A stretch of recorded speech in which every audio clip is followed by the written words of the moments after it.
Hey everyone, how are you? Thanks for joining Homeopathy United. My name is Rebecca O'Brien, and I'm here with my partner, Dr. Alex DeMello. Hi, everyone. I hope you will enjoy the little presentation about flu or influenza. So we have so many people that are reaching out with influenza issues right now, and we thought, well, let's revisit this and see what remedies might be helpful. There are so many remedies for flu, right, Dr. Alex? Yeah, there are many, and homeopathy addresses the person. So we have to see what is the person experiencing to be able to match the right remedy to that particular person. So these symptoms that we have kind of outlined on the screen, it could be any of these. It could be one or two of them. It could be all of them. We really hope it's not, that nobody goes through all of these. But with sore throat, congestion, a runny nose, cough, fatigue, headache, muscle aches, fever or chills, the shortness of breath or difficulty breathing, nausea, vomiting, and possible gastric issues as well. Whatever it is, you're gonna feel miserable, I think, is pretty much what it boils down to when the flu hits. Wouldn't you agree, Alex? Yes, yes, Yeah. absolutely. So what Alex was saying was treating the individual. Let's talk a little bit about this, Alex, and why this is so important. Well, for influenza or any other complaint that the patient is presenting, we always have to address the symptom picture that we are that is presenting or that the patient is presenting. Of course, there are many symptoms that, as you just mentioned, that can be present. We have to focus on the ones that manifest stronger, and if we even if we don't go into mentals and emotionals, we need at least 3 to 4 very characteristic symptoms of that particular person to be able to address with the correct remedy. So I always thought this was interesting. I remember years ago when my son was little, a friend's mom said whenever she and the kids would get sick, it looked different for everybody in the house. So one of them would get sinus issues and end up with a sinus infection. Another one would get a sore throat and end up with an ear infection. Another one would get, a cough or a runny nose, and it would go down into the chest. So everyone presents differently. When you say, I have the flu, it has a lot of different faces, a lot of different shapes, and many different symptoms that could impact you. And when we talk with a client about when they're not feeling well and they say, oh, I just feel miserable. Well, we ask, what does miserable look like for you? Because it's going to be different for everybody. Yeah, That's, exactly. Even if it is the same bug that yes. is affecting 2 or 3 different people in the same household, even if the symptoms are very similar, one, it will be a horrible headache. The other will be the cough is more intense, even if the other ones have the cough.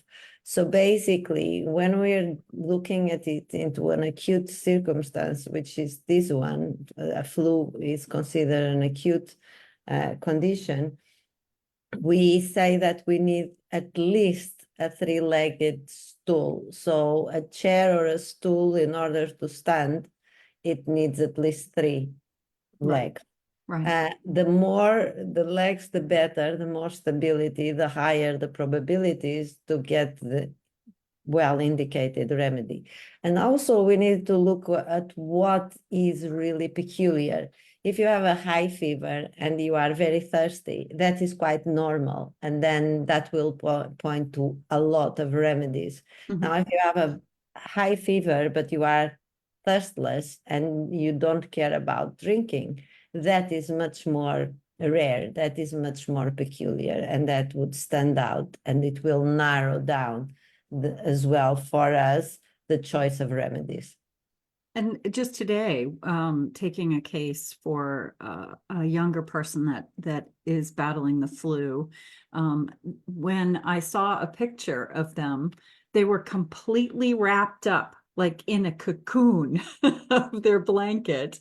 And the only time they got out of bed, they wanted something cold to drink or to go into the hot shower, which was kind of interesting. No appetite and just overall feeling miserable. But that just even being wrapped up and not wanting to become uncovered was a very important thing. Whereas there's some people that get so hot when they have the flu, they go back and forth, they toss the covers off, or, they only want a sheet over them. Of course, on a day like today here, where we are in Maine, you definitely want more than a sheet. Yeah, it is. It's fascinating to see how everybody responds differently to viruses and how important it is to outline those differences. So this chart gives you a sense a little bit between colds and flu. Dr. Alex, talk a little bit about this. This was a chart that you had shared with me a while back, and I thought this was great. Yes, so a cold and the flu, there are many symptoms that overlap, but there are a few characteristics that will point for a flu instead of a cold. So usually with a flu, a fever will be present. It will be very rarely that you get a flu without a fever. While if you have a cold, to have a fever, it might be present, but it's very rare. And usually they are very low fevers. They have a low temperature. They will be ranking on the 37, 37 and a half if the fever is present. While with the flu, it will go above 38. Yeah, you'll see 101, 102, even higher. Yeah. Right. With the body aches, again, in a flu, they will be prominent, while in a cold, if they are present, there will be a minor body aches. The chills, again, in the flu, due to the fever, they will be very prevalent, not so much in a cold. The fatigue is very usual in a flu. The person will be totally wiped out in terms of energy, not so much in a cold. You might be bungled up, very congested, but you still but still on. able to go to work, still able to do the things that they do. I've seen a lot of people go into work with colds. We don't want them to go to work with colds because they end up sharing their colds, but typically people feel strong enough to do that. Absolutely. The stuffy nose, again, on a cold is very common. On a flu, it can be sometimes present, but it's not one of the most prevalent things. A sore throat on a cold, it can be there, but on a flu, it can be very severe. And finally, the headache. You can have a slight headache or a heaviness, and basically, if you are very congested in a cold, but in a flu, again, due to the fever, it can be very severe headache. Right. So we wanted to talk about just a handful of remedies. There are so many, and we could have picked 20 to go over today, but we just grabbed 6 to kind of run through. And the first one is Aconite. And I will never forget the first time I had an opportunity to use Aconite for a flu. My son had been out playing in the snow. It was a beautiful day, but there was a strong wind that came up in the afternoon. He'd been in and out, doing his thing, having a great time, making snow forts, just having a blast. And all of a sudden, he came in after that cold wind and he was just flattened. He had one really red cheek and he felt terrible. And it was like night and day. It was just instant that it came on. And that's very typical for aconite, where it comes on very suddenly. It's very intense, exposure to a cold wind. And the fever went up. He was really restless and kind of thrashing all over the couch. He was just miserable. And I was like, oh, well, look at you. Aren't you the picture of aconite? One dose, one dose. And an hour later, he was fine. I remember my husband saying to him, hey, bud, how you feeling? He's like, I'm good. Like it had never happened. You know, it was so great to watch. Yeah, aconite can be very similar to belladonna because, again, it has the suddenness of the symptoms. It has the high fever. People with belladonna can be a bit restless.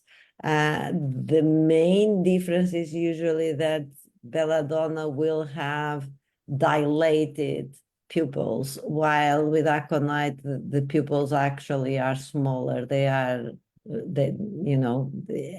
with belladonna, you will have a very glazed appearance. The eye will be very glassy, while not so much with aconite. Again, we have the etiology for aconite of dry, cold winds, not so much with belladonna. With belladonna, is more when the kids, especially teenagers, that for some reason don't like to put clothes on in the winter.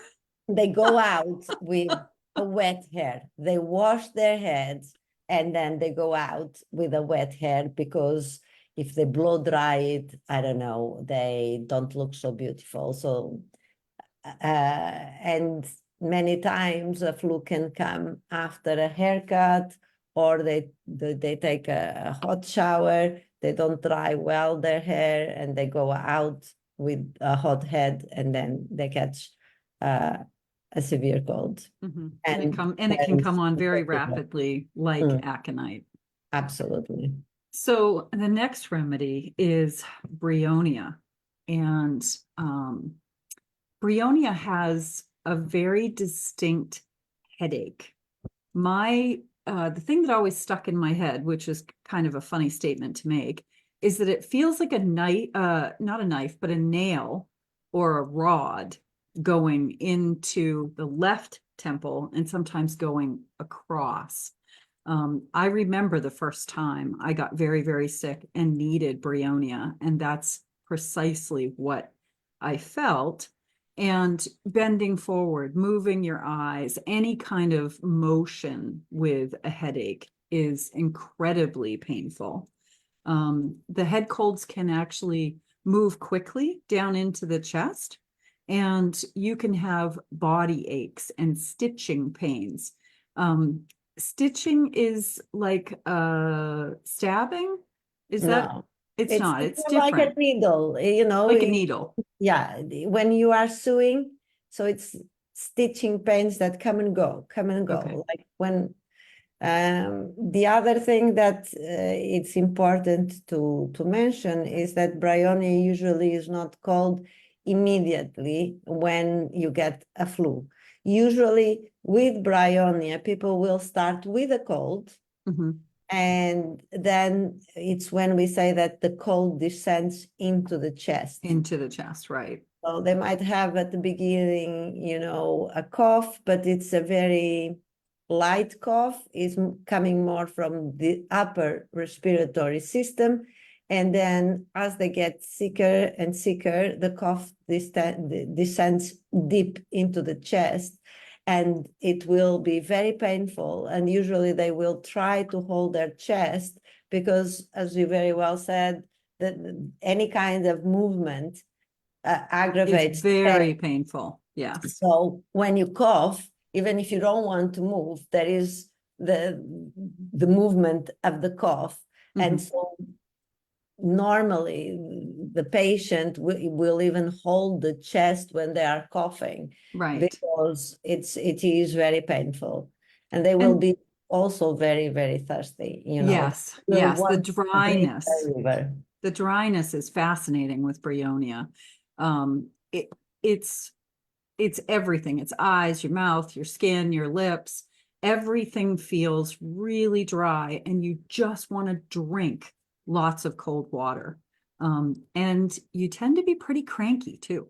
Yes, absolutely. And actually, I had a few cases where the patient says, "Oh, you know, when I asked, are you thirsty?" and said, "Oh, I could drink a river," you know, Yes. Yeah, because that's a they want big, really good large indication. quantities to satisfy their thirst, and even then, Yeah. you know, it's difficult. So, And they don't want to talk. They don't want to uh, talk or be spoken to. They hate answering questions.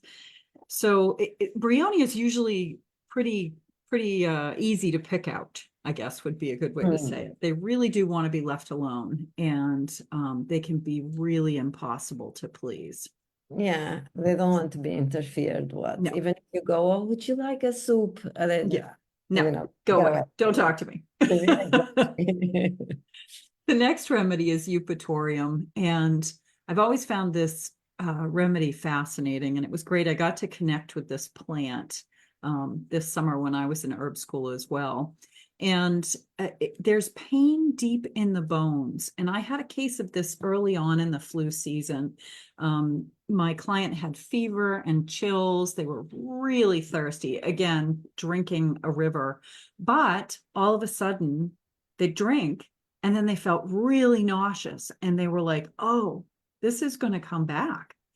And when they said to me that their hips were really painful and their eyes, their eyeballs felt like they were bruised or swollen, that's when I immediately knew that this was a Eupatorium flu.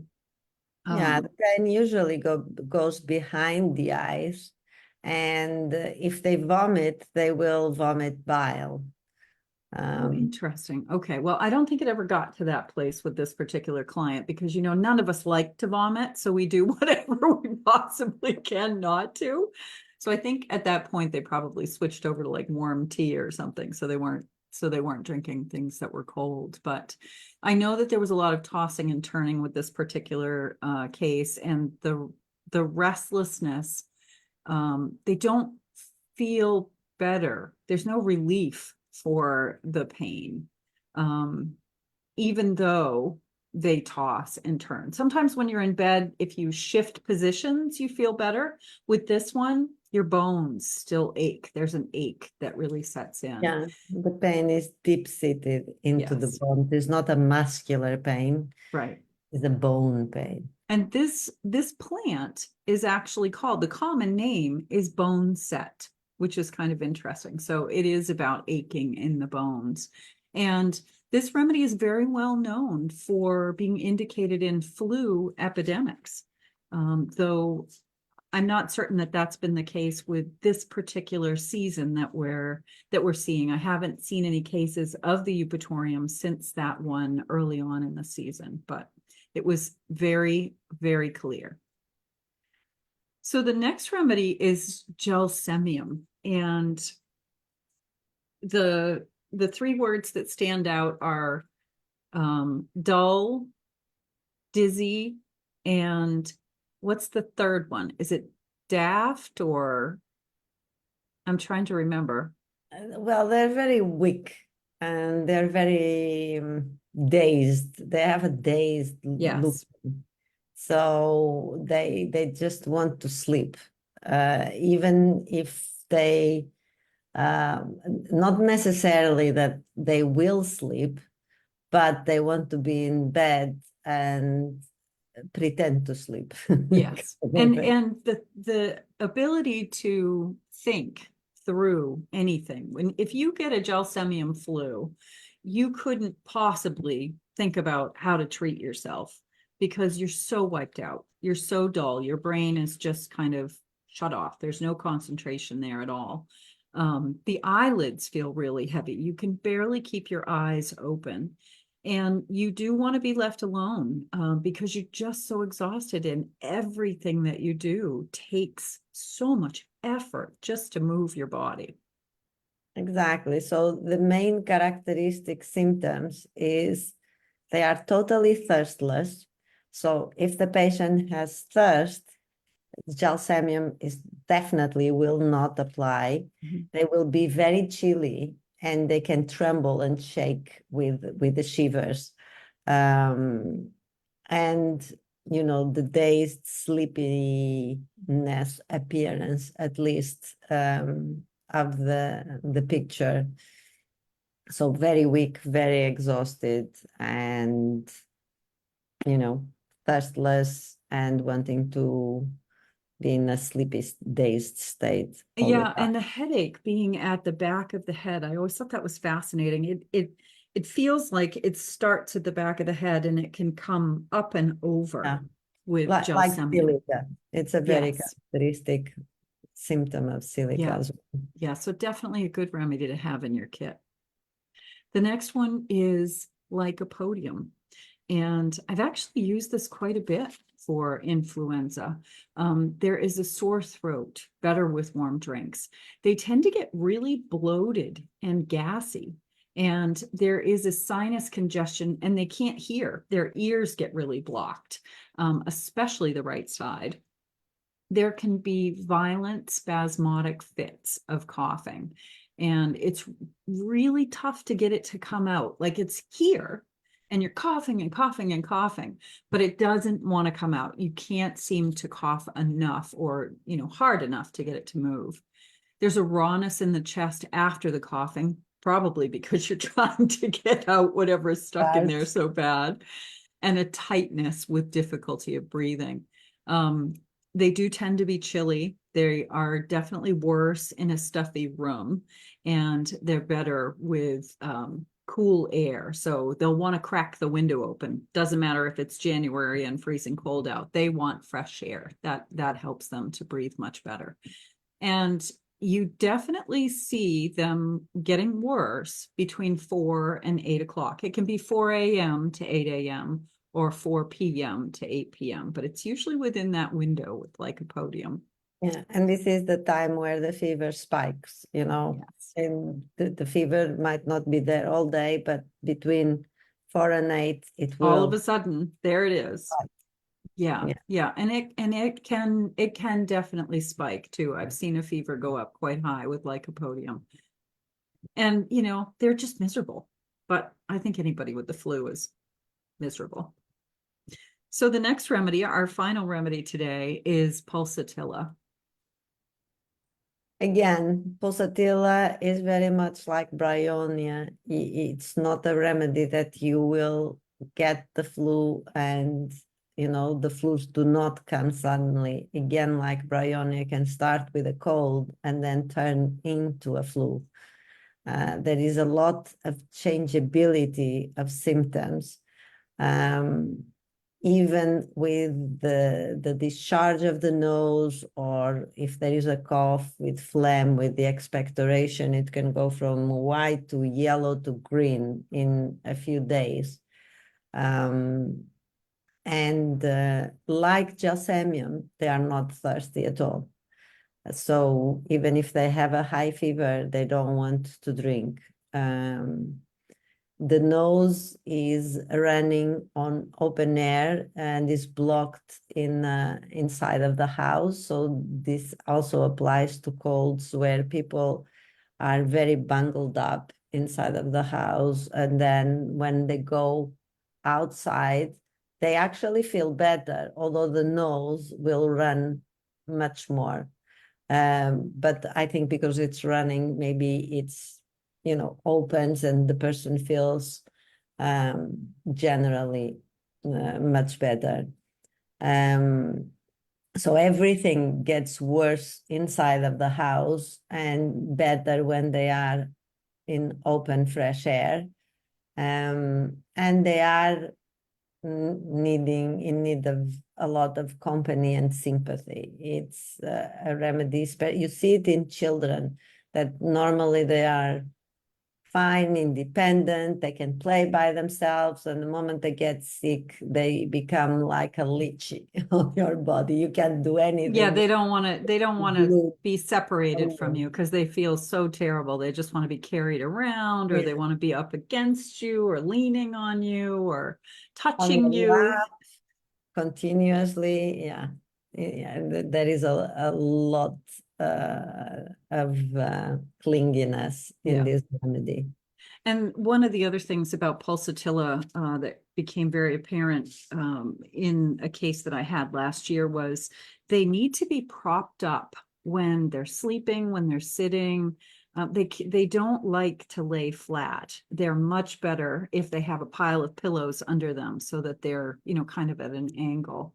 And but boy, I've seen the needing the fresh air and having to go outside. I've seen people step out in the dead of winter because they had to have that fresh air. They just had to be outside, no matter how bad they felt.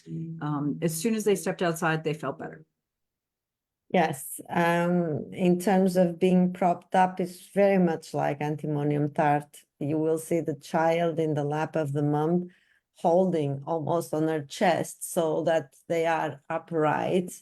And the amelioration once they are in the fresh air, even in cases of acute asthma attacks, you know, the moment you open the window, the asthma attack gets much, much better, and they can start breathing, or they are not wheezing so much, etc. That is a A good good, indication for you know, it's pulsatilla. yeah. Yeah. Not necessarily, again, you're not going to prescribe on one symptom No. only. You need to have other symptoms that go with pulsatilla, but that is a keynote of pulsatilla. Perfect. Thank you. Well, we really want to thank everybody. We also want to encourage you that if you are not feeling well and you're struggling to find a remedy, we're absolutely here to support you with acute conditions. Let us assist you in achieving, you know, wellness quickly. There's nothing like finding the right remedy and feeling that shift happen in your body when you've been miserable, whether it's for, you know, 2 or 3 hours, or you've been miserable for 2 or 3 days. And it's hard to find the right remedy. It's hard to treat yourself. And especially when it tears through the house. We've seen it, you know, hit the kids, and then the mom gets sick, and then the dad gets sick, and it's just a lot. It's a lot to manage. So yeah, in especially if you are sick as well. I mean, yes, as homeopaths, we have exactly. to reach someone because your brain is not in the right Yeah. place.